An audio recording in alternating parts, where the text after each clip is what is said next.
अपना काम करते हैं। तो यही एक सपना लेके मैंने भी प्रिपरेशन किया था, और ये सपना पाते वक्त जिस स्ट्रगल से मैं गुजरा हूं, मैंने एक बुक भी लिखा था उसके ऊपर में। तो रॉकेल के दिए के नीचे पढ़ाई करते हुए मैं यहां तक पहुंचा था, और आईपीएस बनने के बाद ये सबसे बड़ा लम्हा था मेरे परिवार वालों के लिए। फिर उसके बाद आईपीएस के बाद मुझे बिहार कैडर अलॉट हुआ, मैं बिहार में आया। उसके बाद मैं लगातार 18 साल तक भारतीय पुलिस सेवा में कार्यरत रहा। तो सबसे पहले मैं तमाम मेरे अपने बिहार वासियों को धन्यवाद देना चाहता हूं, उनका शुक्रिया अदा करना चाहता हूं, जो कि उन्होंने मुझे इतना ज्यादा प्यार दिया, इतना ज्यादा मेरे प्रति विश्वास दिखाया। और दूसरा, आप लोग जो एक न्याय देने की प्रक्रिया के अंतर्गत मैंने लड़ाई लड़ी है सेवा में रहते हुए, उसमें आप सब लोगों का, मीडिया कर्मियों का बहुत बड़ा योगदान रहा है, और मैं ये खुले दिल से एक्सेप्ट करता हूं। तो अभी जब इतने स्ट्रगल के बाद एक आईपीएस मिला है, और मैं आईजी रैंक पे था, इंस्पेक्टर जनरल रैंक पे, इसके बाद मेरे लिए अपॉर्चुनिटीज बहुत ज्यादा थी। मैं सेंट्रल में सीबीआई में जा सकता था, आईबी जा सकता था, आरएनडब्ल्यू जा सकता था, central paramilitary forces CISF CRPF है वहां पे भी जा सकता था। अपने आप का जो पर्सनालिटी ग्रोथ था वहां पे हो सकता था। लेकिन मेरा जो मन था वो एक तरह से बेचैन था, क्योंकि मेरा ये पर्सनल मानना है कि जीवन में जो आपकी धरती माँ होती है उसका आपके ऊपर कर्ज होता है। तो धरती माँ के एक माटी का कर्ज वो वहां होता है जहां आपका जन्म होता है, जहां आपकी परवरिश होती है, और दूसरा कर्ज आपके उस माटी का वहां पे होता है जो आपकी कर्म भूमि होती है। मैं मानता हूं कि मेरा जन्म महाराष्ट्र में हुआ, मेरा नाम शिवदीप मेरे माँ पिताजी ने रखा, लेकिन जो शिवदीप नाम है, इसको सही मायने में जो वजूद है, जो एक पहचान है, जो एक आइडेंटिटी है, वो मुझे बिहार ने दी और इस कर्मभूमि ने दी। तो जब मैं इस आइडेंटिटी को देखता हूं, मेरे शिवदीप नाम को देखता हूं, जिसने आप लोगों के माध्यम से भी पूरे देश ने जाना, तो मैं अपने आप के लिए, खुद के लिए नहीं जी सकता हूं। जब मैं अभी पूरे बिहार को देख रहा हूं, यहां के स्पेशली युवा एनर्जी को देख रहा हूं, युवा पीढ़ी को देख रहा हूं, तो बिहार के आने वाले 10 साल में दशा और दिशा कई सारे सवाल मेरे सामने पैदा करती है, मुझे सोचने पे मजबूर करती है। तो मुझे लगा कि सिर्फ सेवा में रह के मैं अपने आप के ग्रोथ से ज्यादा जिस माटी का कर्ज मेरे ऊपर है उसके तरफ क्यों ना एक कदम उठाऊं, क्यों ना वो बिहार की दशा और दिशा में जो युवा ऊर्जा है, युवा एनर्जी है, उसको चैनलाइज के तौर पे एक माध्यम बनूं। तो फिर मैंने डिसाइड कर लिया कि निस्वार्थ सेवा देनी है। एग्जाम्पल के तौर पे बताता हूं, अभी परसों रास्ते से जा रहा था, एटीएम के बाजू में एक सिक्योरिटी गार्ड खाना खा रहा था। बाजू में देखा, आप यकीन नहीं कीजिएगा, थाली में चावल थे, पानी डाल रहा था, इसलिए मेरा ऑब्जर्वेशन गया, उसमें पानी डाल के चावल खा रहा था पानी के साथ।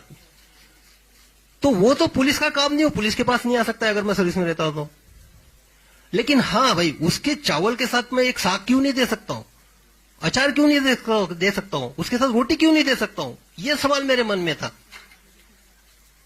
तो मैंने सोचा कि त्याग करना चाहिए, इसलिए मैंने निर्णय लिया कि सर्विस से इस्तीफा देना चाहिए। तो अब इस्तीफा देने के बाद दो सबसे इंपॉर्टेंट ये थी कि जिनके वजह से मैं इस दुनिया में आया, मेरे माता पिता, उनको कॉन्फिडेंस जरूरी था लेना।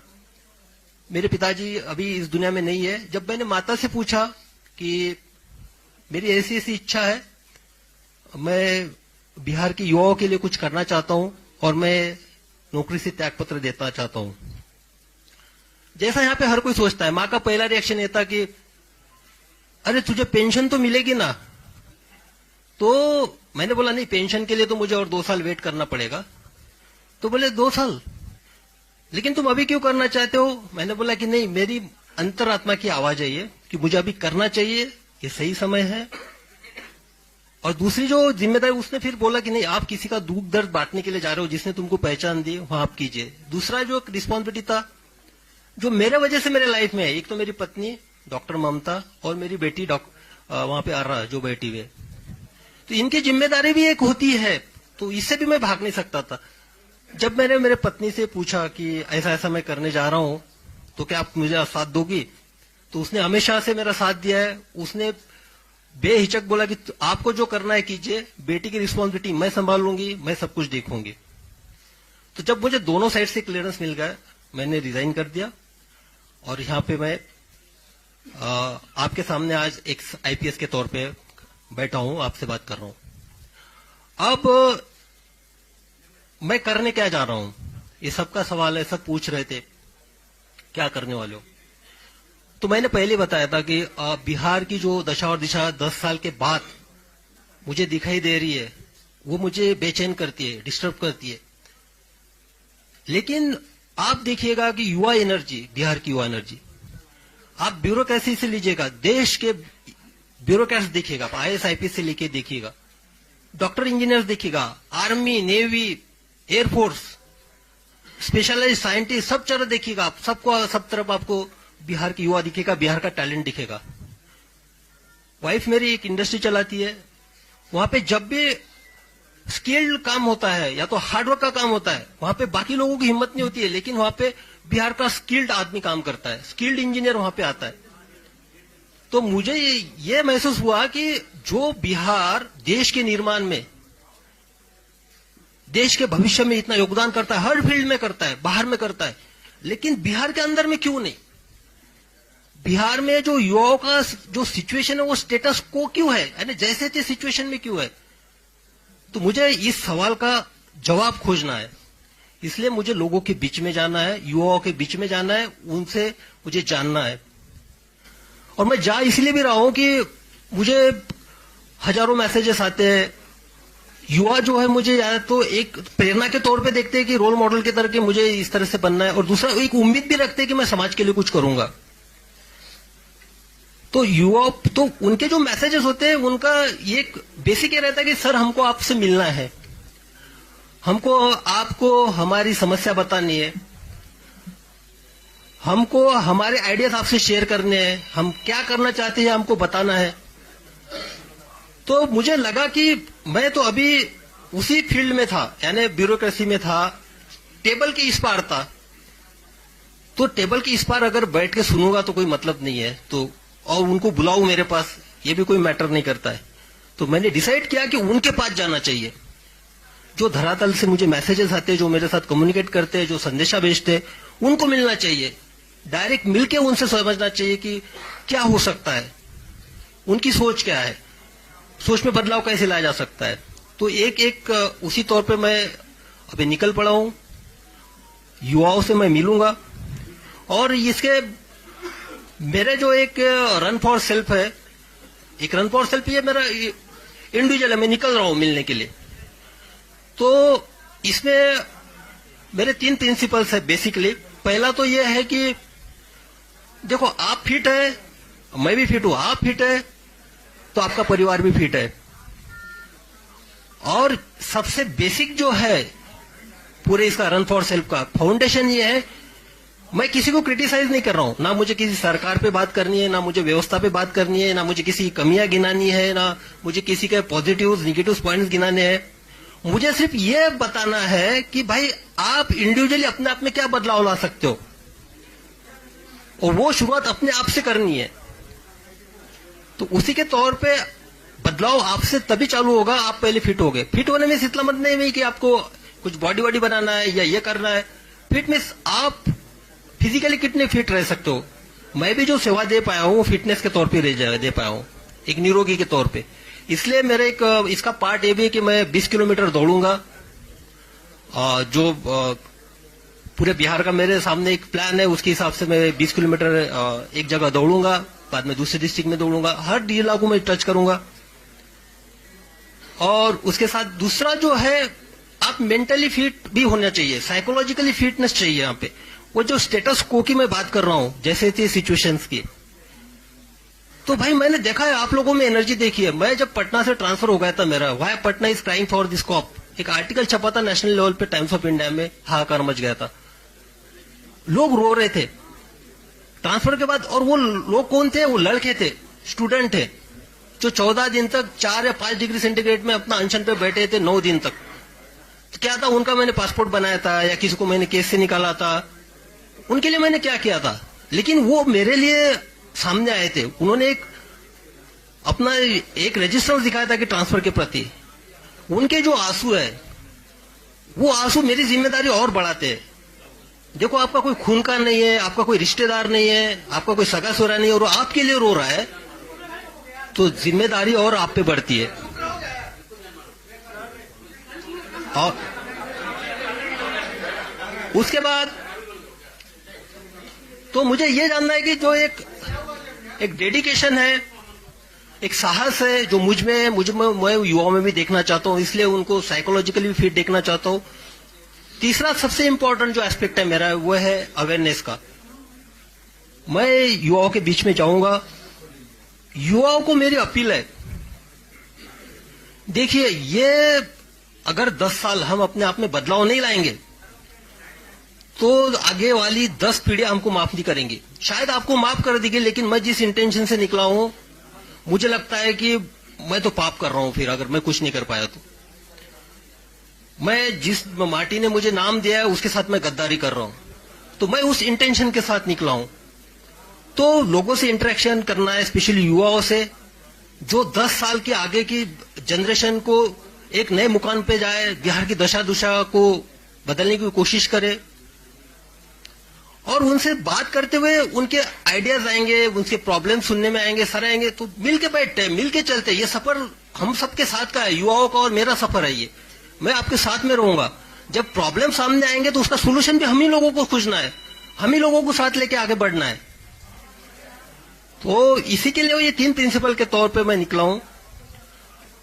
और मेरे कर्म भूमि की शुरुआत मुंगेर से हुई थी, प्रोबेशन पीरियड भी वहां पे था, और वहीं से मेरा जो बिहार की जनता ने प्यार और मोहब्बत देने की कोई शुरुआत वहीं से हुई थी। तो मेरा जो शुरुआत होगा 4 तारीख को मुंगेर से होगा। मैं कुछ नहीं करने वाला हूं, मैं सिर्फ लोगों से मिलना हूं, उन सुनने जा रहा हूं, बस उनके पल्स देखना चाहता हूं, वो क्या कहते हैं, क्या उनकी एक्सपेक्टेशन है, क्या करना चाहिए, क्या होगा कि ये जो दशा और दिशा बदल जाए, क्या होगा कि जो हम भारत निर्माण में, बाहर के सब स्टेट के निर्माण में इतना आगे है, लेकिन यहां पे क्यों नहीं है। तो ये एक है। उसके बाद देखिए, मेरे जब भी मैं एसपी था, तो आप सबको पता है, सबने कवर भी कर लिया। एक तो क्या, मैं जिस चेयर पे बैठा था, सामने वाला जो कंप्लेनेंट जिस चेयर पे बैठेगा उसी चेयर पे मैं बैठा था। मैंने कभी भी टॉवेल वाली चेयर और ये चेयर पे एसपीशिप में मैं बैठा नहीं हूं, क्योंकि वो समानता होती है। ये जो है सिर्फ एक एडमिनिस्ट्रेटिव, में वहां पे पोस्ट पे था, लेकिन मेरे लिए सबसे इंपॉर्टेंट था जिसकी मैं सेवा दे रहा हूं, उसको भी फील होना चाहिए इक्वेलिटी का। तो मेरे यूनिफॉर्म का एक ही प्रिंसिपल था, यूनिफॉर्मिटी इन एक्शन। मेरे सामने मैं इंसानियत को देखता था सिर्फ। मेरे लिए धर्म, जात, रिलीजन, उसका क्षेत्र, ये मैटर नहीं करता था, और सब लोग जानते हैं ये।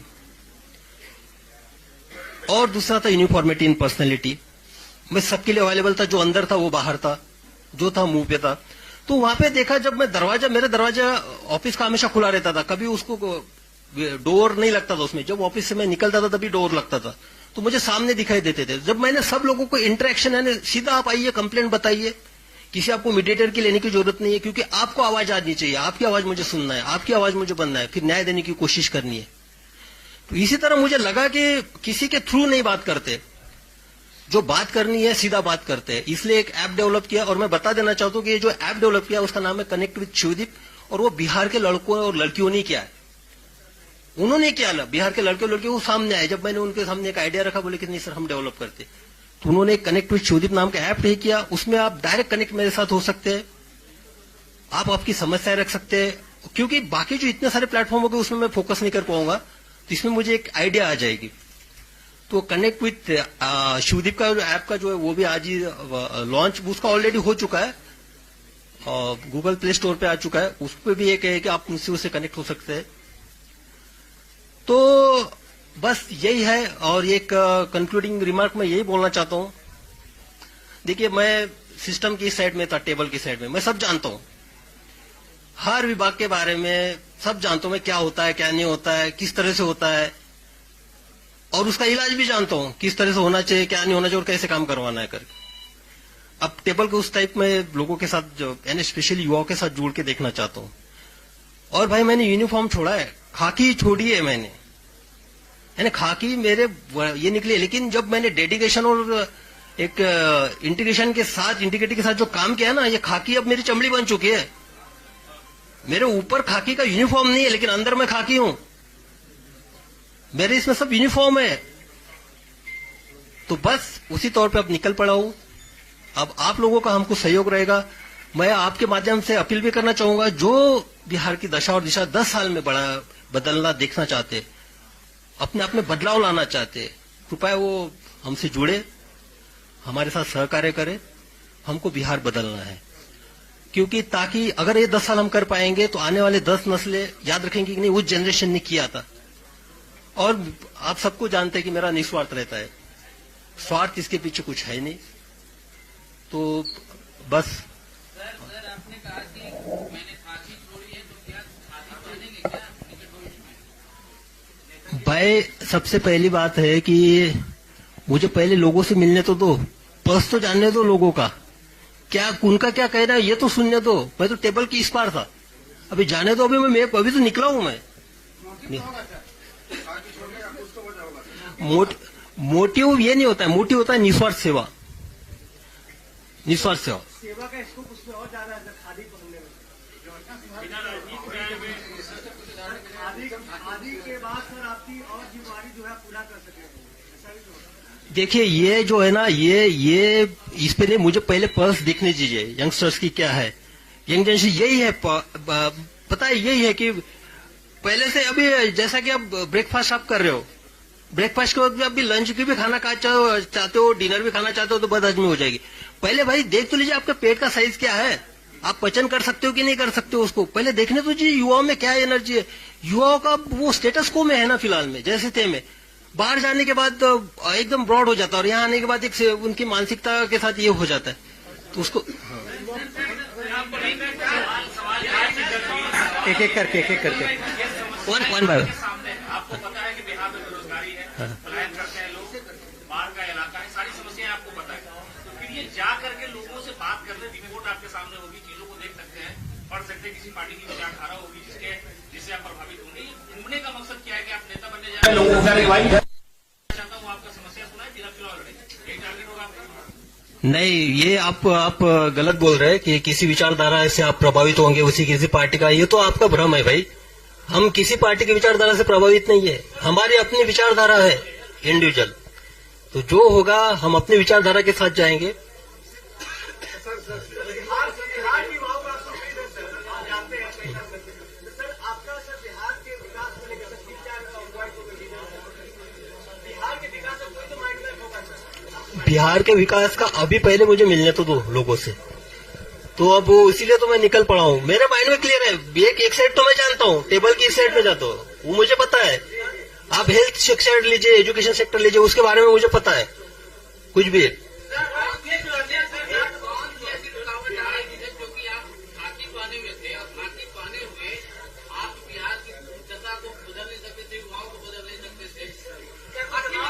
अब दिक्कत तो स्पेशली अभी मैंने एक एग्जांपल बताया था सिंपल सा, वो जो है जिसके थाली में सिर्फ चावल और पानी से के साथ चावल खा रहा था, वो उसका पुलिस से क्या रिलेशन है? वो पुलिस के पास आएगा, उसका पेट भरना है ना मुझे सबसे पहले। तो हाँ, लिमिटेशंस तो नहीं बोल सकते। हाँ,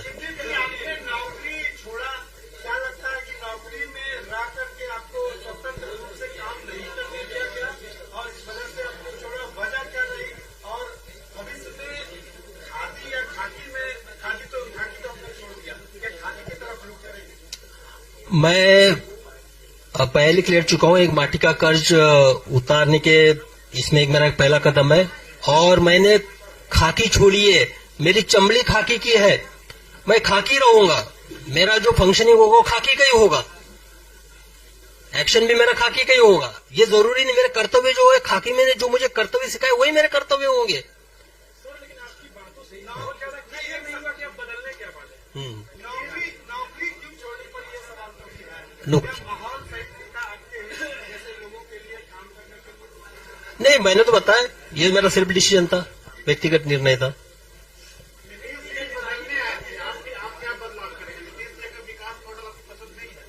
अरे भाई, पहले हमको लोगों में जाने तो दीजिए, यंगस्टर्स में मुझे जाने दीजिए, यंगस्टर्स में। 2 साल विकेट क्यों नहीं?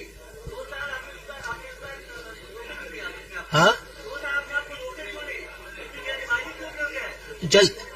जल्दबाजी ये आपको लगता है, आपकी अपनी सोच है, मुझे नहीं लगता कोई जल्दबाजी हुई है। चलो, थैंक यू। और सबसे ये मैं कहना चाहता हूं कि हर चीज को एक पॉलिटिकल एंगल से मत देखा कीजिए। और ये तो मैं क्लियर कट अभी बता देना चाहता हूं कि जो भी बाहर रूमर्स चल रहे हैं, मैं किसी के साथ जुड़ने वाला नहीं हूं। ठीक है, थैंक यू।